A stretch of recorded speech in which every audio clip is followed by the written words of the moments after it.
les savoir-faire méritent d'être défendus. Parce que je dirais d'une certaine façon, c'est un peu l'âme vivante des traditions.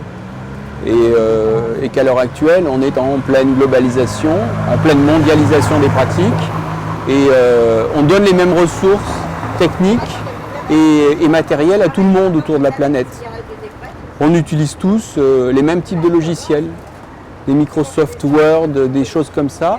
Et tout le monde fait des choses pratiquement similaires. Alors c'est vrai qu'on essaie de varier, mais je dirais qu'il y a une normalisation qui est induite, qui est provoquée par les matériaux mêmes. Et défendre un savoir-faire, c'est d'une certaine façon aussi défendre des particularités.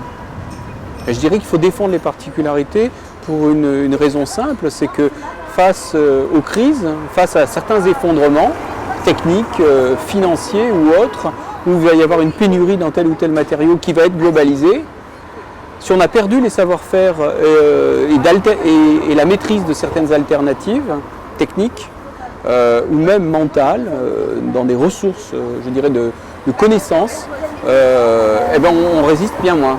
Et je pense que c'est une des principales raisons pour lesquelles il faut aussi être attentif et défendre je dirais, des savoir-faire techniques ou culturels divers et variés. Combien avons-nous de grandes villes dans lesquelles, en centre-ville, on a encore des micro-productions industrielles?